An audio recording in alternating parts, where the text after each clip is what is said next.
Bismillahirrahmanirrahim. Assalamualaikum warahmatullahi wabarakatuh.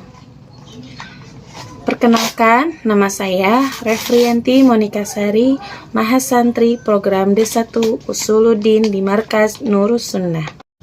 Alhamdulillah, pada kesempatan kali ini saya akan menyampaikan bagaimana tata cara tayamum. Di mana tayamum ini adalah salah satu bagian dari thaharah tanpa menggunakan air, melainkan menggunakan debu atau tanah. Karena pada bagian maqasid thaharah itu ada tayamum. Maqasid thaharah itu terdiri dari wudu, mandi, tayamum, dan izalatun najasah. Izalatun najasah itu adalah membersihkan najis. Tayamum ini dapat menggantikan wudu dan mandi, tetapi tayamum ini tidak dapat menggantikan izalatun najasah atau menghilangkan najis. Teman-teman, sebelum kita melakukan praktek bagaimana tata cara bertayamum, sebaiknya kita harus mengetahui dulu apa saja sebab dan syaratnya bertayamum. Karena jika tidak ada sebab bertayamum, maka kita tidak boleh untuk melakukan tayamum. Dan jika tidak melakukan syarat-syarat tayamum dengan baik dan benar, maka tayamum yang kita lakukan tidak akan sah. Dalam kitab Safinatun Najah, pada fasal Asbabut Tayamum, dijelaskan bahwa ada 3 sebab tayamum. Yang pertama adalah tidak adanya air.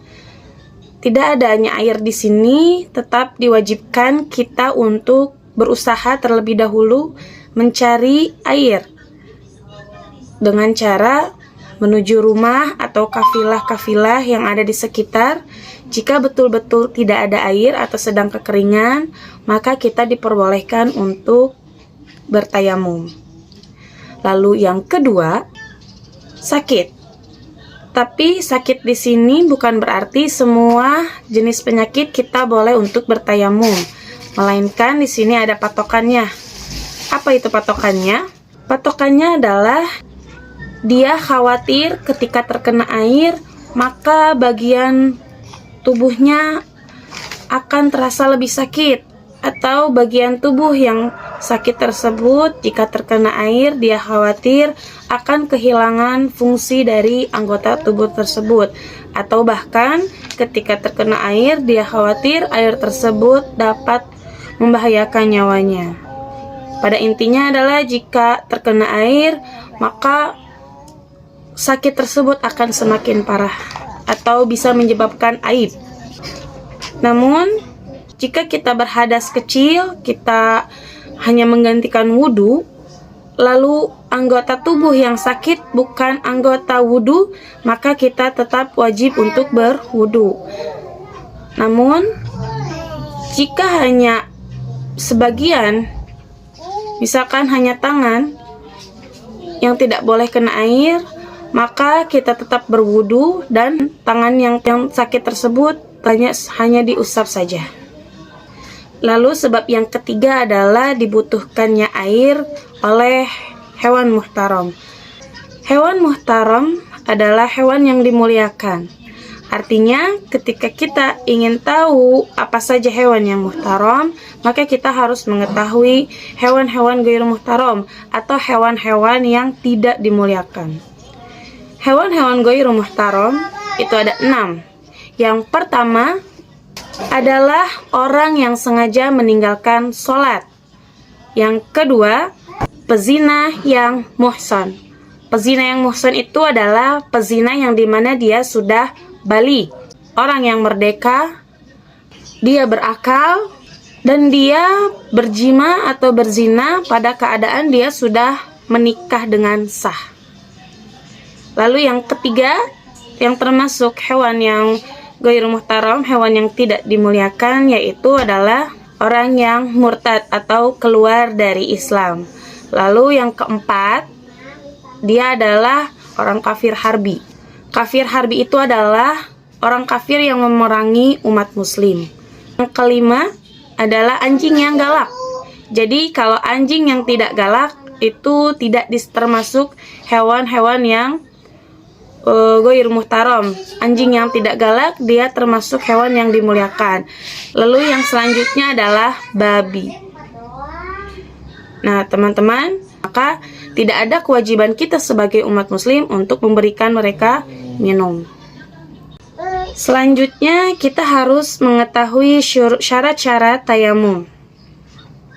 Di dalam kitab Safinatun Najah pada bab syurutut tayamum yang artinya syarat-syarat tayamum dijelaskan ada 10 syarat tayamum. Yang pertama, menggunakan debu, tanah atau pasir yang ada debunya. Dengan arti bahwa jika kita menemukan pasir tetapi pasir tersebut tidak ada debunya, maka pasir ini tidak dapat kita gunakan sebagai alat untuk bertayamum. Lalu syarat yang kedua, harus menggunakan tanah yang suci. Jadi kalau kita hendak bertayamum, lalu debu tersebut atau tanah tersebut ada najisnya, kandung najis, contohnya di dalam tanah tersebut tercampur dengan kotoran hewan, maka tanah tersebut tidak bisa kita gunakan untuk bertayamum. Lalu syarat yang ketiga, tidak boleh dengan tanah yang mustakmal. Apa itu tanah yang mustakmal? Tanah yang mustakmal itu adalah tanah yang sudah digunakan untuk bertayamum. Atau bisa juga ketika kita sedang bertayamum, lalu kita mengambil debu atau tanah yang ada di bawah kita, ketika kita sudah mengusap ke wajah, lalu tanah tersebut terjatuh atau debu tersebut terjatuh dan tercampur dengan tanah yang kita gunakan untuk bertayamum, maka debu atau tanah ini tidak bisa kita gunakan lagi karena sudah tercampur dengan tanah yang sudah kita gunakan untuk bertayamum. Lalu selanjutnya, tanahnya tidak bercampur dengan tepung atau yang sejenisnya. Nah, ini juga sama, ketika ada tanah atau debu yang sudah tercampur dengan tepung, maka debu tersebut tidak bisa kita gunakan untuk bertayamum. Lalu selanjutnya harus memaksudkan untuk bertayamum. Lalu selanjutnya mengusap wajah dan tangan dengan 2 kali pukulan. 1 kali pukulan untuk wajah, 1 kali pukulan untuk tangan. Lalu selanjutnya wajib menghilangkan najis pada dirinya terlebih dahulu. Karena tayamum ini hanya bisa menggantikan wudhu dan mandi saja, tetapi tidak bisa menggantikan izalatun najasa atau menghilangkan najis, maka kita harus menghilangkan najis terlebih dahulu yang ada pada tubuh kita sebelum kita melakukan tayamum. Lalu yang selanjutnya adalah berijtihad atau menentukan terlebih dahulu arah kiblat sebelum kita bertayamum. Contoh, ketika kita hendak sholat, lalu kita diharuskan untuk bertayamum, maka kita harus menentukan arah kiblat terlebih dahulu untuk sholat, baru kita boleh melakukan tayamum. Namun di sini ada 2 pendapat. Yang pertama berpendapat tetap sah jika belum melakukan belum berijtihad, dan yang kedua tidak sah jika kita belum berijtihad. Syarat yang selanjutnya adalah tayamum ini harus dilakukan setelah masuk waktu sholat. Jadi kalau tidak masuk waktu sholat, maka kita tidak diperkenankan untuk bertayamum. Lalu yang terakhir, 1 kali tayamum untuk 1 kali sholat. Berbeda dengan wudhu. Contoh, pada waktu zuhur, kalau kita berwudhu dan telah tiba waktu asar dan kita tidak batal wudunya, maka kita boleh melakukan sholat asar tanpa berwudu lagi. Tetapi jika pada waktu sholat duhur kita bertayamum, maka jika tiba waktu asar, maka kita tidak bisa langsung melaksanakan sholat asar, melainkan kita harus mencari dulu air untuk berwudu. Jika tidak ada, maka kita boleh bertayamum lagi. Baik teman-teman, kalau kita sudah tahu apa saja sebab-sebab bertayamum dan apa saja syarat-syarat tayamum, maka kita akan melaksanakan praktek tayamum. Nah, teman-teman, di sini saya sudah menghadap ke arah kiblat. Perlu teman-teman ketahui bahwa ketika bertayamum kita disunahkan untuk menghadap ke kiblat. Jadi jika teman-teman bertayamum tapi tidak menghadap kiblat, maka itu masih diperbolehkan.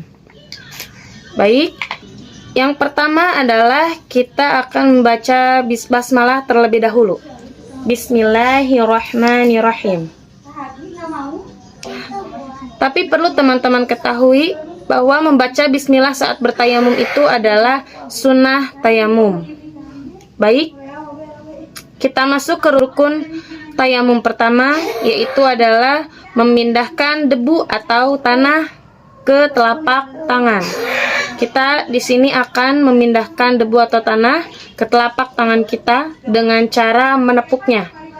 Nah, pertama kita merenggangkan jari-jari kita terlebih dahulu, karena ini adalah salah satu sunnahnya tayamum, merenggangkan jari ketika menepuk debu atau tanah. Baik, kita tepuk satu kali ketepukan. Lalu setelah memindahkan debu atau tanah ini, kita niatkan di dalam hati bahwa kita akan bertayamum. Setelah itu kita tiupkan.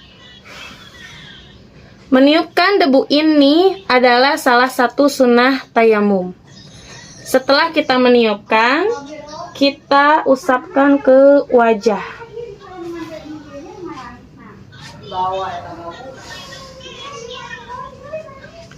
Lalu kita melakukannya satu kali lagi dengan cara menepuk. Tiupkan lagi.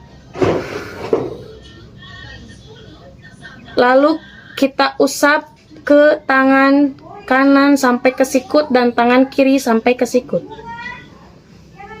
Kita usap yang kanan terlebih dahulu, lalu yang kiri sampai ke sikut. Nah, itulah teman-teman bagaimana praktek tata cara untuk bertayamum. Lalu, apa saja yang membuat batal tayamum ini? Dalam kitab Safinatun Najah pada bab Mubtilatut Tayamum atau hal-hal yang membatalkan tayamum itu ada 3. Yang pertama adalah apa yang membatalkan wudhu. Jadi apa saja yang membatalkan wudhu, maka hal tersebut membatalkan tayamum juga. Yang kedua adalah murtad. Dan yang terakhir adalah setelah bertayamum kita merasa ragu bahwa kita merasa di sekitar kita ada air. Nah, pada saat itu juga kita sudah batal tayamumnya. Jadi kita harus yakin ketika tidak ada air, maka kita yakin baru kita bertayamum. Sekian dari saya. Kurang lebihnya mohon maaf yang sebesar-besarnya.